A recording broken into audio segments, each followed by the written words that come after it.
dia a todos. Então, vamos começar o nosso trabalho. A mesa de hoje é Ações Afirmativas do Ensino Superior. Nós vamos ter como palestrante o professor sociólogo João Carlos Nogueira, que é sociólogo, atualmente assessor, professor do SEBRAE, mas com uma longa trajetória de estudos das relações raciais, de militância política. E o nosso outro palestrante é o professor e reitor da UFFS, professor Jaime Diolo, que está aqui na condição de reitor, mas também uma pessoa que tem uma afinidade com esse tema, então por isso nós pensamos no nome dele para compor essa mesa e para fazer esse debate sobre o tema na UFFS, num aspecto amplo, nacional, mas pensar isso, como o Leonardo apontou, também na UFFS. Antes de chamá-los para compor essa mesa, eu gostaria de agradecer a presença do professor Radim, representando a Pró-Reitoria de Pesquisa e Pós-Graduação, do professor Marcelo Sene, Geraldo Sene, desculpa, representando a Pró-Reitoria de Extensão, e chamar a atenção para a ausência da professora Mônica, que é diretora de Extensão. A professora Mônica, ela justificou a ausência dela. Eu acho que Chapecó hoje está num dia triste, né? Nós tivemos aí o assassinato de um professor e vereador, com uma perspectiva crítica, na verdade, um crime político, nós podemos considerar. Então, eu sinto que muitas das pessoas que poderiam estar aqui não estão em razão disso, né? O nome do professor e vereador Marcelino Chiarello, né, que também tem um vínculo à UFFS, né, participou do Conselho Estratégico, participou do movimento pró-UFFS. Então, na verdade, acho que nós estamos todos juntos nesse momento, né? Um momento de bastante indignação, porque se uma pessoa que é um vereador, tem uma perspectiva crítica, ele é assassinado, isso é bastante intimidador para todos nós. Eu acho que é uma tentativa de intimidar mesmo, nós recuamos politicamente, mas nós não devemos deixar isso acontecer, a gente tem que pontuar essa questão. Então, gostaria de chamar atenção para isso, né? Acho que ausências, elas estão relacionadas também a esse fato ocorrido hoje. Eu gostaria então de chamar para compor a mesa o professor e reitor da UFFS, o professor Jaime Diolo, né, que é doutor em História e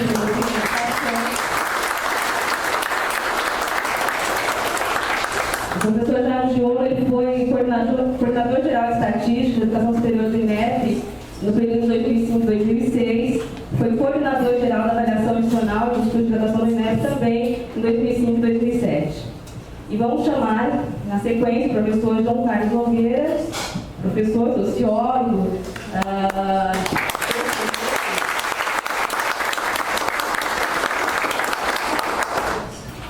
doutorando em Sociologia Política pela Universidade de Trás-os-Montes e Alto Douro. O sociólogo João Carlos Nogueira foi secretário da CEPIR no período de 2010 e 2011, então tem aí uma larga experiência, né, na temática das relações raciais. Foi coordenador geral do Núcleo de Estudos Negros do ENEM e, como eu já tinha pontuado, atualmente é consultor do CEDAC. Então, a gente vai iniciar nosso trabalho. Eu gostaria, antes de iniciar nosso trabalho, chamar a atenção que amanhã no cartaz, a oficina dos meninos hip hop é amanhã, né, das 16 às 18. No final eu posso passar a sala para vocês. E no dia 30 nós temos a oficina do professor Daniel Zebem, que é um professor de Erechim. Então está investido aí no cartaz, vou chamar a atenção para vocês para isso. E convidá-los já de antemão para a nossa mesa de amanhã, que é uma mesa sobre diversidade e educação. A professora Joana Passos, ela vai discutir a questão das leis 10.139 e 11.148, que fala da cultura afro-indígena na escola, e os impactos dessas duas leis, então, para o tema da diversidade na escola. Eu gostaria que vocês, se quisessem divulgar, né, que é um debate bastante importante para os alunos de licenciatura. Então, eu passo agora a palavra para o sociólogo João Carlos Nogueira. Bom, boa noite a todos e todas. É um prazer estar aqui em Chapecó e só lamento o dia e a tragédia ao acontecimento do Marcelino. Eu conhecia muito, não conhecia profundamente, mas tem fortes relações tanto com o deputado Pedro, com companheiro e nosso ex-prefeito do Feit, com o Nhati, enfim, com várias pessoas, e meio surpreendido, não entendi exatamente o que tinha acontecido, porque foi a parte da manhã, e com o decorrer do dia a gente foi compreendendo um pouco melhor na televisão, eu vi o que aconteceu, e isso de fato está no campo, eu diria, no campo das tragédias, né? Algo muito... é aquele tipo de situação que você não tem muito como opinar, né? Ao mesmo tempo tem um sentimento profundo com o que está acontecendo.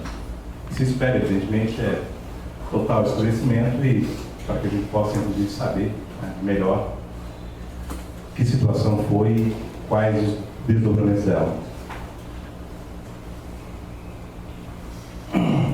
Mas agradecer o convite feito pela universidade e cumprimentar, particularmente, agradecer ao departamento, ao curso, né, em nome do Leonardo, cumprimentar o professor Jaime, nosso reitor da universidade, essa universidade próspera e que promete, né, muito nessa região nossa igreja catarinense e em todas as suas fronteiras, e dizer que o tema, o debate sobre ações afirmativas aqui na universidade, e ela está cumprindo talvez no seu tempo inicial, porque as demais, né, universidades que foram constituídas ao longo do século XX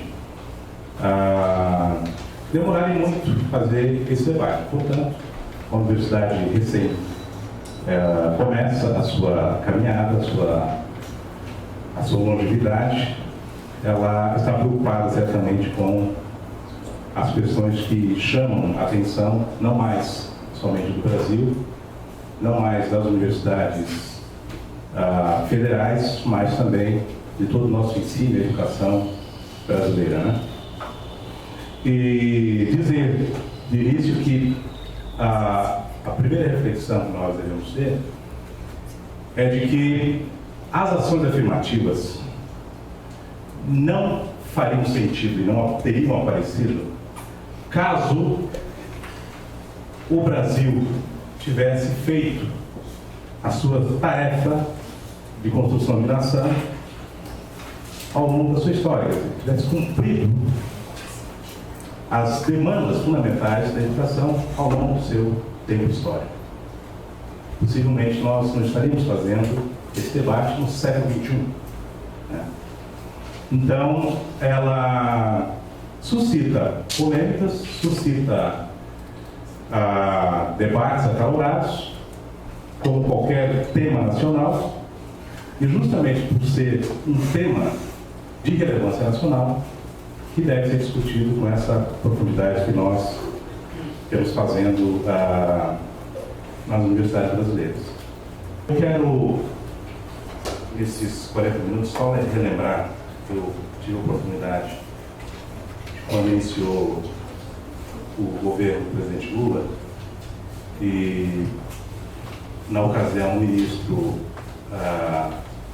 Cristóvão Buarque, ele tinha promovido, né, todo um debate, certamente o professor Jaime tem total lembrança, que era da Universidade da Inclusividade, ele tinha iniciado uma série de seminários, e na ocasião também esses seminários eram coordenados pelo professor Carlos Roberto Antunes dos Santos, que era o secretário de Ensino Superior do MEC. E de 2013 para 2004, eu tive a oportunidade, em 2002, final de 2002, fazer parte já do governo de transição, junto com depois o Luísa Matilde, e em seguida foi constituída uma comissão interministerial, da qual justamente o professor Carlos e eu que coordenávamos. Então, estou dando essa informação para que a gente tenha a consciência de que no governo federal, nesse tempo de 8 anos do presidente Lula, praticamente a todo momento esse tema foi profundamente debatido, né? E ele veio para a pauta, evidentemente, do governo, seja porque os movimentos sociais, particularmente o movimento negro, foi muito insistente nesse tema ao longo dos anos 80, 90, particularmente nos anos 2000, e também porque a UERJ, né, e a Universidade Federal Fluminense, já estavam praticando, né, o sistema de ações afirmativas e também a política de cotas. Essa comissão interministerial, ela elaborou um projeto muito consistente que poderia ter se tornado um projeto de lei definitivo, e com isso nós teríamos, talvez, nas universidades federais, uma política de ações afirmativas em todas as 53 universidades, né, nós tínhamos na época, que é uma possibilidade. E a outra possibilidade seria justamente você abrir um debate para que os conselhos das universidades, os conselhos universitários, pudessem assegurar, de um lado, a autonomia universitária e, de outro lado, o debate mais ampliado, ao invés de a gente ter uma lei nacional que pusesse já em 2003 as ações afirmativas como uma política de inclusão nas universidades públicas federais. O presidente Luiz Inácio Lula da Silva, à época, quando apresentado o projeto pelo ministro Cristóvão e pela ministra Matilde, ele fez exatamente essa indagação. Bom, se já se está fazendo, por que necessariamente nós temos que ter uma lei, né? E pode, inclusive, inibir o debate e, no âmbito das universidades, talvez não um falso debate entre a autonomia, né, e a legitimidade de se ter as ações afirmativas, mas um falso debate em torno da questão racial em si, né, já tão polêmica no Brasil. Se raça existe, esses sistemas que aparecem exatamente quando se esgota os argumentos da justeza moral e a necessidade de você ter uma política de inclusão no país. Acho que, na ocasião, o presidente e os ministros que participavam dessa conversa tiveram sensatez de perceber o ambiente naquele momento, em 2003, e a decisão foi que se esperasse um pouco para ver como que reagiria as universidades a partir de uma visita a praticamente todas as 53 à época. Então eu tive a ocasião, tive o privilégio, na ocasião, que foi dividido entre MEC e Secretaria de Promoção da Igualdade Racial, as visitas a essas universidades. Nós visitamos praticamente todas as 53. Eu, pessoalmente, estive em 23 das universidades públicas federais e, surpreendentemente, algumas universidades muito resistentes, mas algumas já se antecipando, inclusive debatendo nos conselhos e executando a política independente de uma lei nacional, de uma lei do governo federal.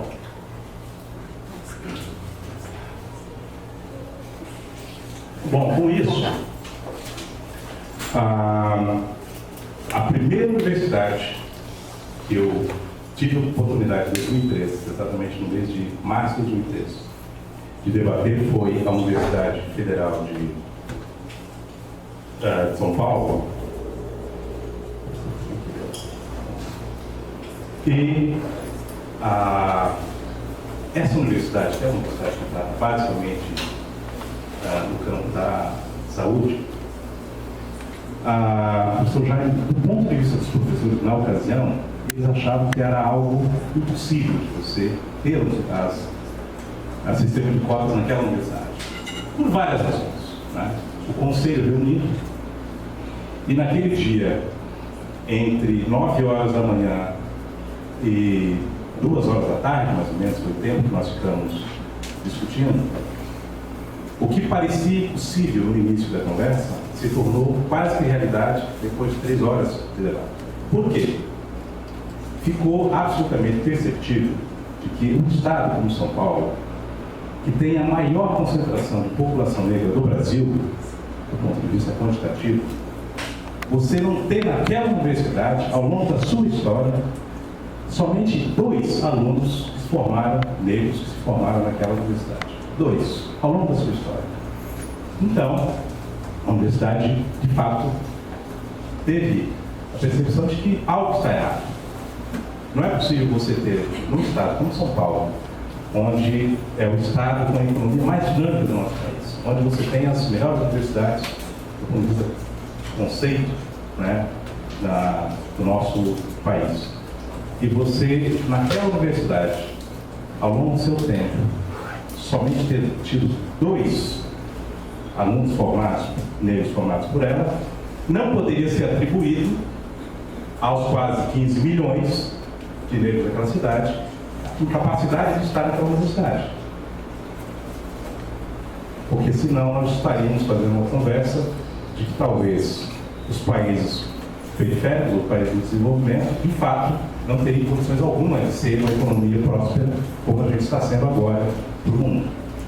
Então, essa conversa bem feita, os debates, os dados quantitativos muito bem apresentados, a conclusão é de que a universidade precisava se posicionar e precisava buscar saídas e alternativas. E, meses depois, ela implementou a política de ações afirmativas.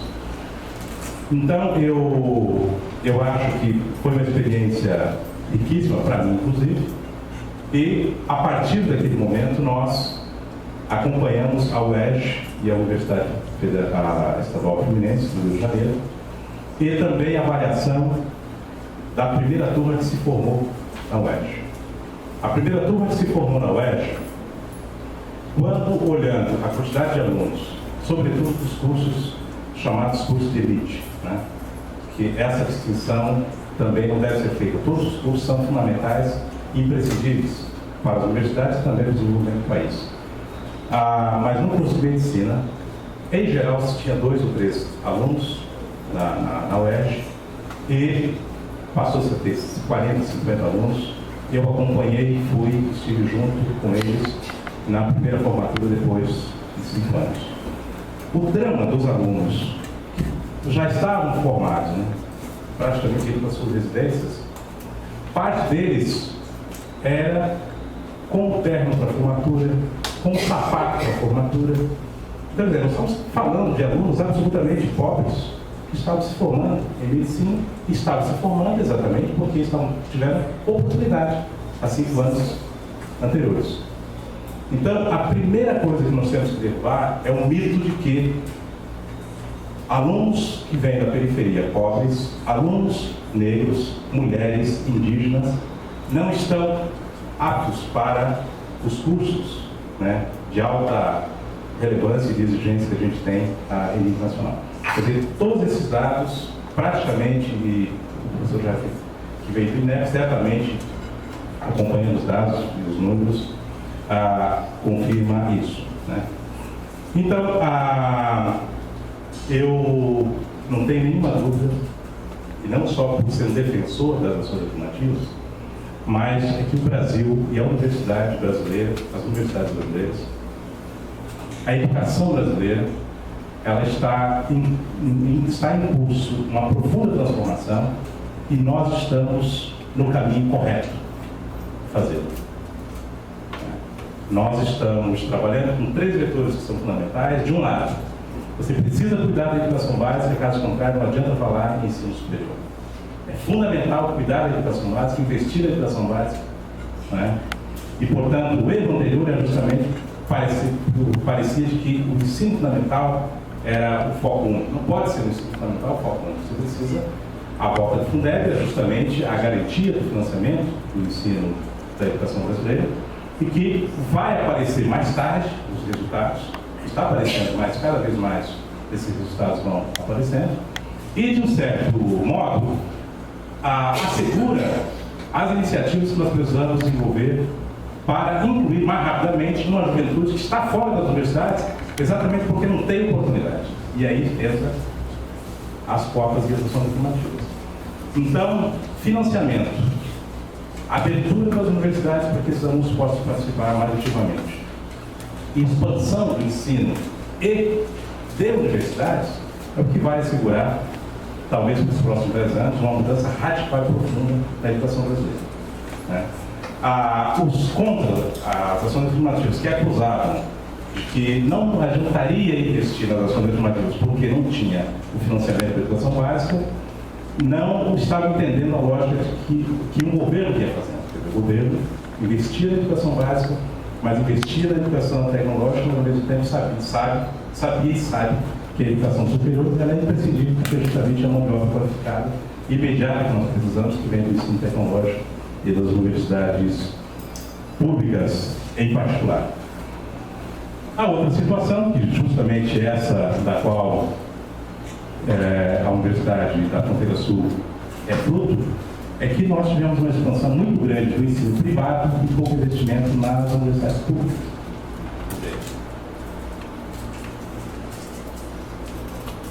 Num curto espaço de tempo, nós passamos a ter quase 1.700 universidades privadas no Brasil e as públicas federais praticamente estagnaram, né, durante uma década inteira. Então, os resultados são esses. Educação, todos nós sabemos. Se você não faz investimento de médio e longo prazo, você não terá resultados no longo prazo, né?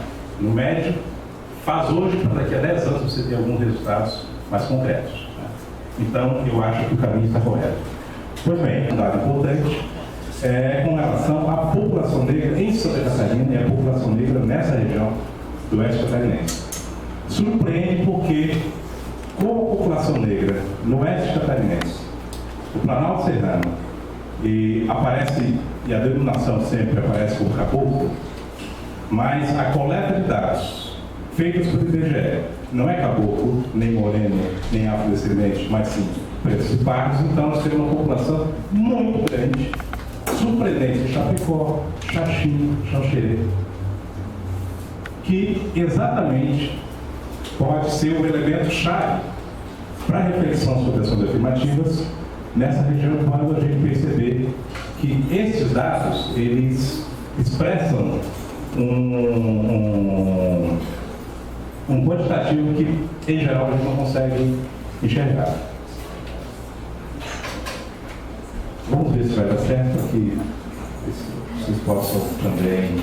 Na situação, nós vivemos com os 4 ministros da educação, né? Aquilo que talvez reflita um pouco, seja por avanço das ações afirmativas nas universidades, seja também as dúvidas que geraram em torno do projeto de lei que está tramitando na Câmara hoje e as contestações feitas pelo Partido Democrático, o DEM à época, contra as cotas, né, nas universidades. Então, do ponto de vista legal, né, quer dizer, nós não temos uma lei hoje federal votada no Congresso que assegure as cotas. Mas, por outro lado, nós temos o Estatuto que foi aprovado. Então, o Estatuto da Promoção da Igualdade Racial, ele trouxe no seu conteúdo a aprovação também, ou a orientação, porque ele não pode ser a definitiva, né, é uma lei específica, mas ele orienta exatamente que as universidades construam os programas de ações afirmativas.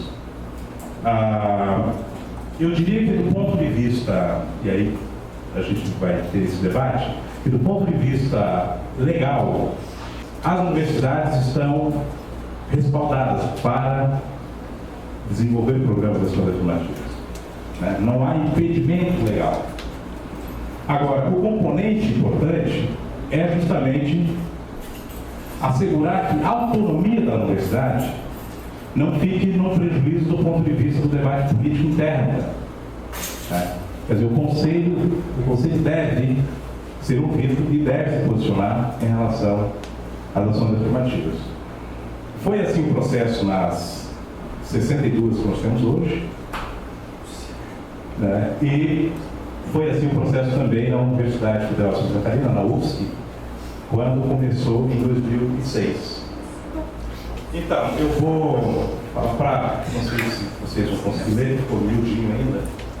A minha esperança é que eu aumentasse. Isso. Bom, então, um conceito de ações afirmativas consiste em políticas públicas e também privadas voltadas à concretização do princípio constitucional da igualdade material e à neutralização dos efeitos da discriminação racial de gênero, de idade, de origem nacional e de compleição física e de situação socioeconômica impostas ou sugeridas pelo Estado, por seus entes vinculados e até por entidades puramente privadas.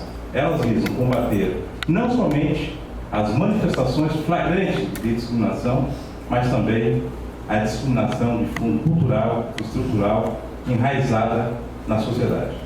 Tem como meta também o engendramento de transformações culturais e sociais relevantes, inculcando nos atores sociais a utilidade e a necessidade da observância dos princípios do pluralismo e da diversidade nas inúmeras esferas do convívio humano.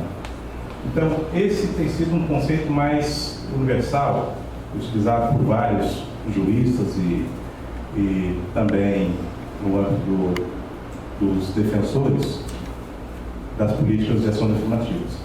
Do ponto de vista do contexto histórico mais contemporâneo das ações afirmativas, nós tivemos em 1995, talvez poucos tenham essa memória, uma grande marcha do movimento negro sobre Brasília, em 1995. Essa marcha, uma marcha naquele tempo, onde todas as dificuldades, inclusive para a rearticulação e a articulação dos movimentos sociais, 35 mil participaram dessa marcha em 1995.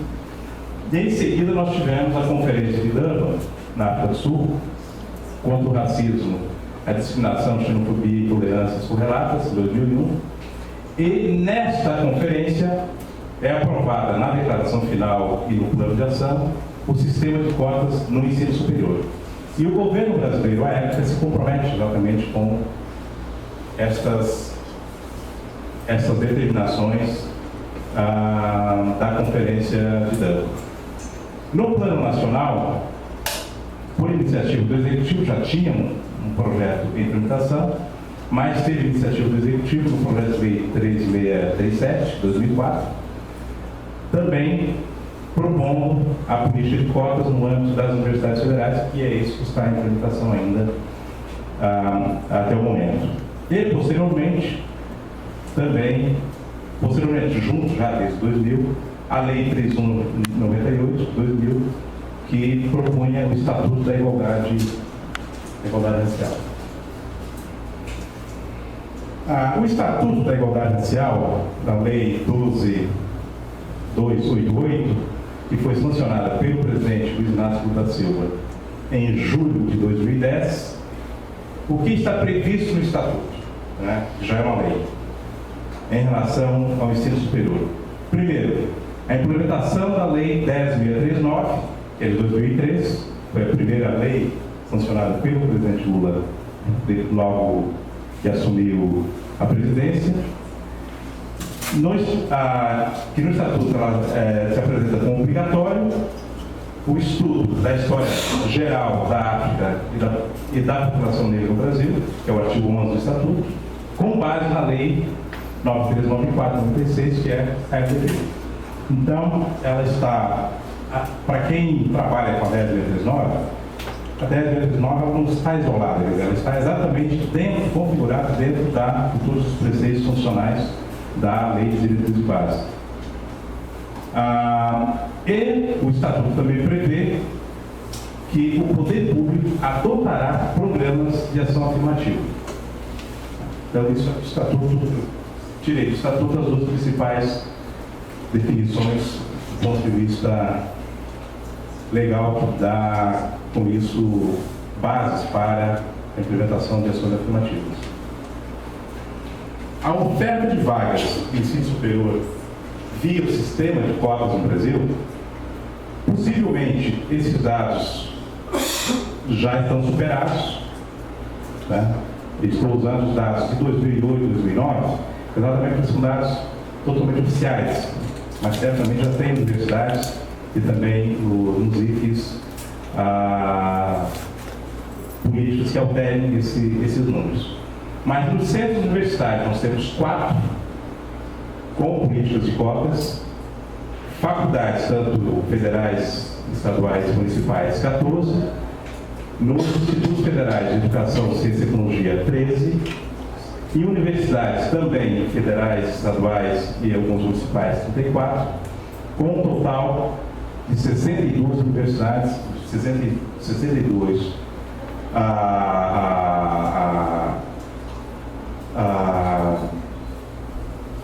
62 iniciativas de cotas no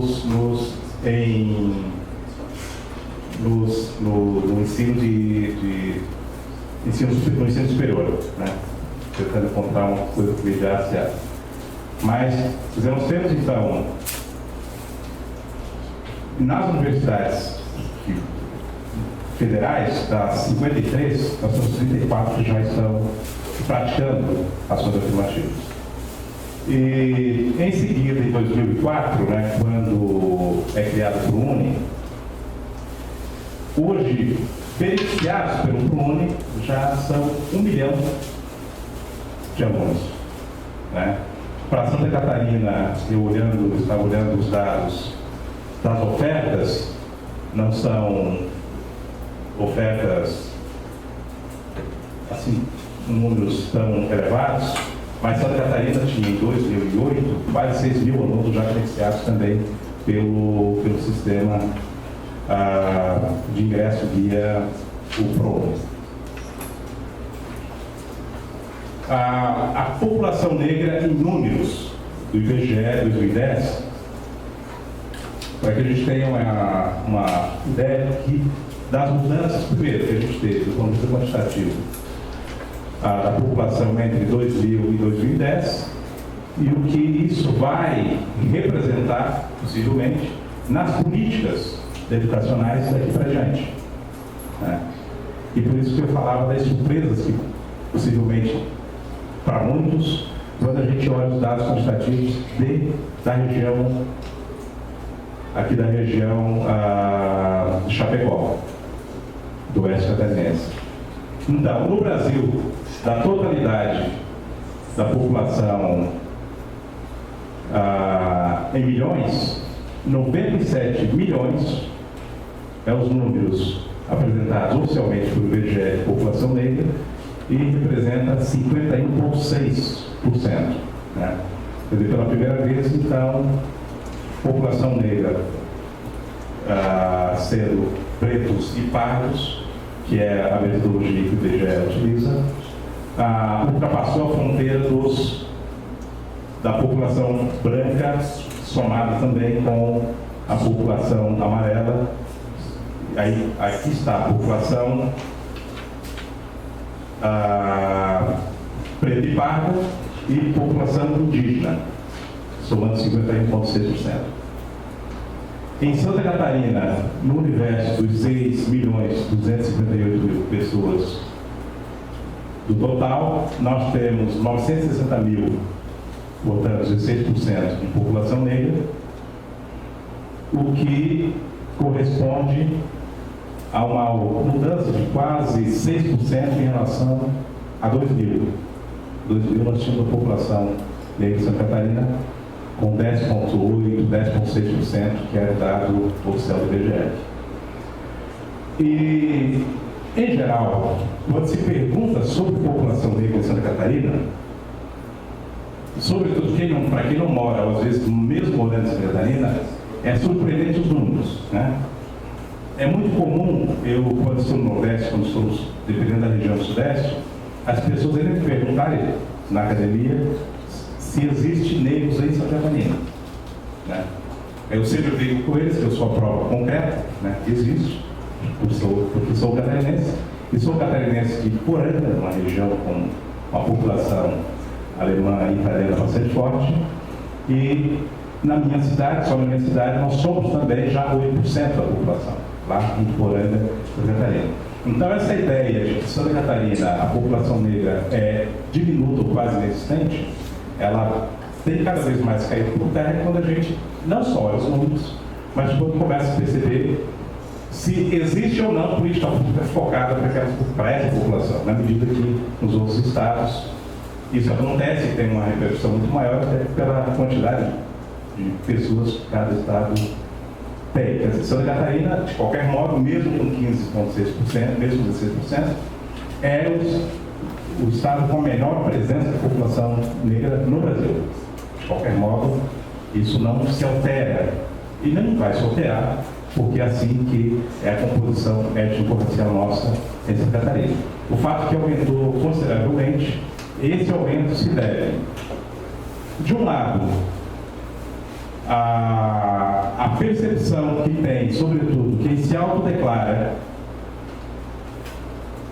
pardo ou que se autodeclarava branco, uma parcela que, do ponto de vista identitário, se relaciona, né, com a comunidade negra ou com a família da qual está inserida.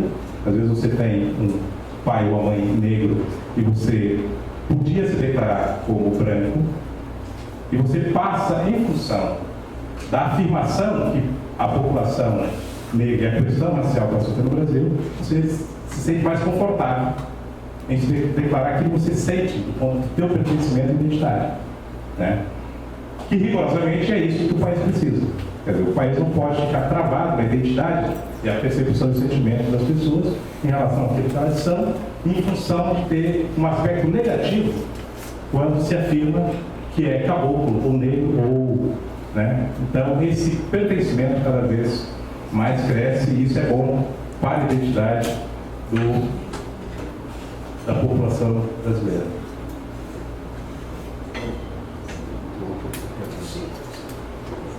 Tá?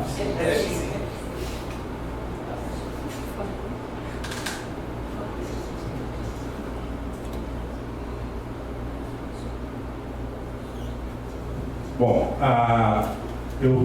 os 4 municípios, para a gente ter uma ideia mais comparativa, Florianópolis, pela visibilidade da população negra, uma população mais pública no comércio e tal, então a gente tem a sensação, às vezes, que tem mais negros do que os dados apresentam. E certamente inverso de Chapecó, inverso de São Xerê, inverso de Xaxim, né? Que você andando no centro da cidade, você não tem essa mesma percepção como você tem em Florianópolis, como você tem em Criciúma, nas cidades do sul catarinense. Mas Florianópolis tem uma população muito parecida com a população estadual, 15,6%. A população em Joinville, eu continuo sempre discutindo com os técnicos do IBGE que Joinville tem um problema quando se fala da captação das informações. A população de Joinville, no final do século XIX, os dados apresentam a população de quase 18%, população negra em Joinville. Então, essa população ela pode ter desaparecido de Joinville. Ela saiu de 2000 para 2010, de 7,8 para 14, oficialmente. Então, é um pouco estranho quando você tem um município um salto tão grande que dobra, né, a autodeclaração da população. E era exatamente 7,34 em 2000 e hoje a população oficial pelo IBGE é 14% da população negra em Joinville. Chapecó, 22%, exatamente 21,98, eu arredondei ali, mas, para vocês, moradores de Chapecó, na sua grande maioria, isso não reflete como um dado de realidade, possivelmente, né? E aí eu só coloquei a população indígena em Chapecó, que há pouco a gente conversava com eles, a população indígena de Chapecó, 1.455 pessoas, também cresce em Santa Catarina e cresce no Brasil, a população indígena, né? E a população indígena não cresce só pela questão da fecundidade, mas ela cresce também pela identidade dos não aldeados, né? Quer dizer, em geral, os indígenas que saem das suas aldeias e vêm para o centro da cidade, que às vezes estão no comércio, trabalhando como profissionais em várias áreas, não se autodeclaravam mais indígenas. Também as políticas públicas voltadas para os povos indígenas, evidentemente, que trazem o fortalecimento da sua identidade, com isso está crescendo também essa população do ponto de vista da informação correta do seu pertencimento. Xanxerê, Chapecó e Xaxim, né, que para muitos dá quase, às vezes, motivo de risada, né, Chapecó, Xanxerê e Xaxim, tem uma população negra, pretos e pardos, muito semelhante. Né? Muito semelhante.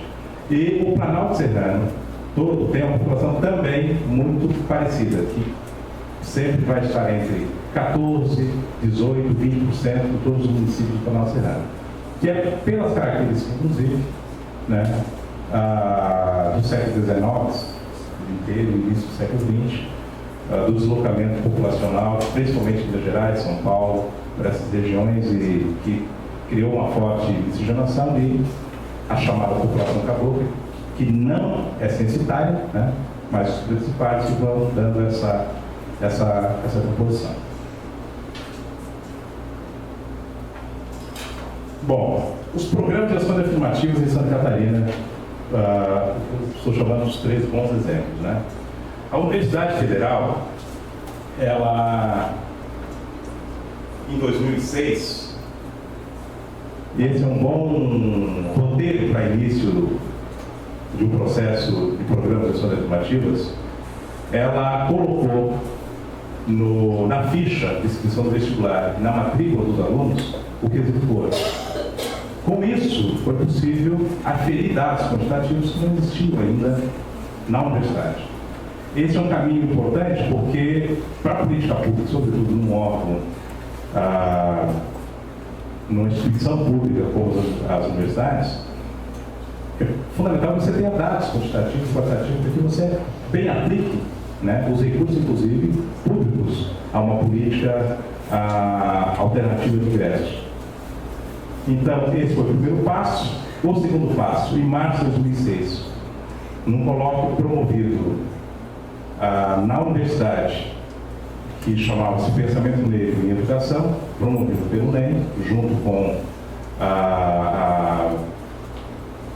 professores e alunos da universidade, a direção da UFSC, ao ser questionada sobre ações afirmativas, a reitoria, naquele dia, se comprometeu dizendo que já estava estudando e que ia constituir uma comissão para que pudesse estudar a viabilidade de uma política de ações afirmativas. E assim fez, né? Em abril de 2006, foi em março, em abril já em seguida, o reitor, na época, Botelho, constituiu a comissão, se encarregou de estudar o acesso com diversidade socioeconômica e étnico-racial.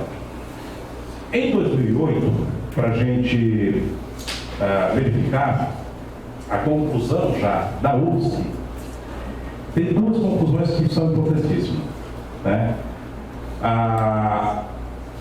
Que o estabelecimento de vagas, porque eles tinham feito um estudo pensando exatamente em que os alunos oriundos do ensino fundamental e médio das escolas públicas poderia atender já de imediato todos os alunos negros e alguns indígenas.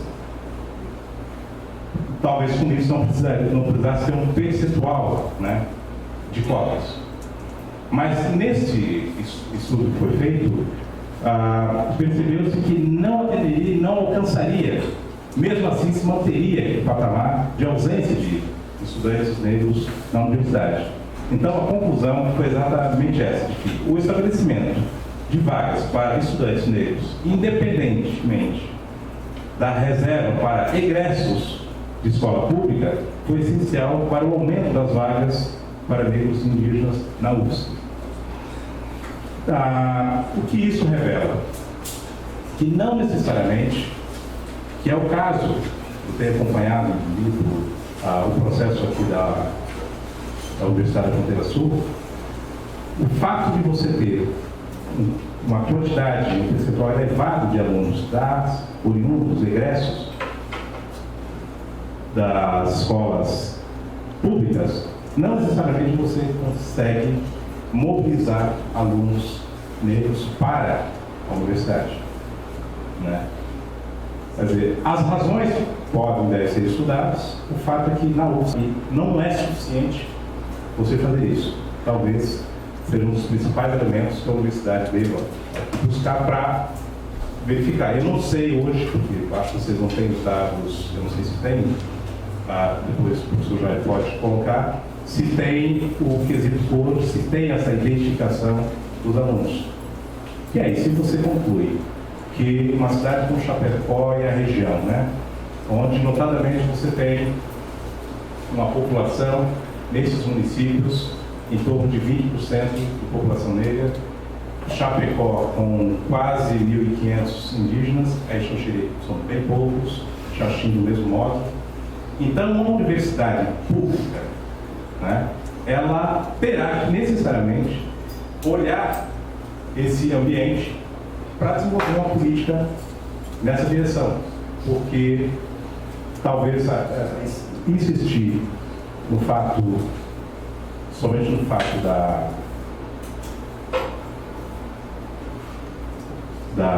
de ter alunos com recorte de escola pública, você chega a 4, 5 anos concluindo que não conseguiu atender, né, a uma demanda que existe em relação aos alunos, meninos e meninas negras e também indígenas. Eu não sei quantos indígenas tem, né? Mas se eu levar em consideração a Universidade Federal de Florianópolis e a população indígena muito menor, evidentemente, do que Chapecó, certamente lá tem mais do que aqui, onde tem a população indígena muito forte na cidade. Mas então concluo dizendo o seguinte: eu acho, professor Jair, que o caminho é uma universidade absolutamente nova, né, recém-criada. É seguir aquilo que o mundo e o Brasil indicam, né? Nós teremos uma universidade muito melhor quando já de início nós construímos a diversidade como um princípio fundamental e não buscar fazer uma correção depois, sabendo já dessa realidade regional e da realidade nacional e o encantamento do próprio mundo em relação a essas políticas, para que a gente consiga enfrentar talvez os imensos desafios que nós temos, inclusive do ponto de vista prático. Do ponto de vista prático, nós hoje não temos mão de obra qualificada no país, seja de estudantes negros ou não negros, porque as universidades não absorveram a quantidade necessária de demanda de alunos do ensino da educação básica, né? Quer dizer, nós hoje temos um déficit profissional e profissionais em várias áreas. Se a gente levar em consideração as projeções do desenvolvimento do país e o crescimento, o desenvolvimento econômico, inclusive, daqui a 5 anos poderá ser muito mais dramático para o país se a gente não acelerar um processo de inclusão, de ampliação e de expansão, não só das universidades, mas também da participação muito mais efetiva, muito mais alargada da população negra, porque faz uma diferença imensa pela quantidade, mas a população indígena é fundamental, não só do ponto de vista simbólico, mas o que a população indígena representa e representou para o país, e hoje foi quase que dizimada, mas está chegando a quase 1 milhão, né, de indígenas no Brasil, e aqui em Santa Catarina quase 8 mil, pelos dados do IBGE. Então, são esses os dados que eu gostaria de apresentar. Eu não vou falar do IFE e nem da UDESC, porque eu acho que o nosso foco principal é nas universidades públicas federais, e dizer que o Brasil perdeu, talvez sinteticamente, e fazendo um resumo um pouco grosseiro, talvez, 3 oportunidades de ser uma nação, de fato, muito mais promissora do que está sendo agora, né? Nós tivemos a oportunidade, no final do século XIX, início do século XX, cujo desenvolvimento econômico poderia ter incorporado um número de cidadãos muito maior do que incorporou, e nós tínhamos condições objetivas de fazer isso, nesse período, no século XIX e no século XX. tivemos a mesma oportunidade mais rica ainda entre os anos 50, os anos 60 e posteriormente nos anos 70 e 80, se chamou de milagre, mas era um milagre do crescimento e não de incorporação de excluídos já do século XIX, tanto negros e pobres em geral, né? E temos agora uma oportunidade que era ímpar, que é justamente esse período que nós estamos vivenciando. Quer dizer, mesmo todas as crises internacionais, mesmo com a situação do continente europeu, mesmo com a situação dos Estados Unidos da América, nós temos uma espécie de agenda própria para o nosso desenvolvimento, para nosso desabrochar do século XXI. E estamos chegando a uma situação, talvez, de ter que importar mão de obra qualificada. Quer dizer, quando nós temos uma juventude imensa, com baixa oportunidade ainda de ocupar esses espaços. Portanto, eu acho que nós não podemos perder essa oportunidade. Do meu ponto de vista, a agenda nacional está caminhando em boa direção e, sobretudo, os órgãos públicos, né? As universidades públicas, que elas que talvez tenham uma responsabilidade maior com relação à pesquisa, ao ensino, à extensão, para fazer o diferencial que nós precisamos, tem também a responsabilidade de incorporar os, nós estamos chamando de excluídos da educação, né?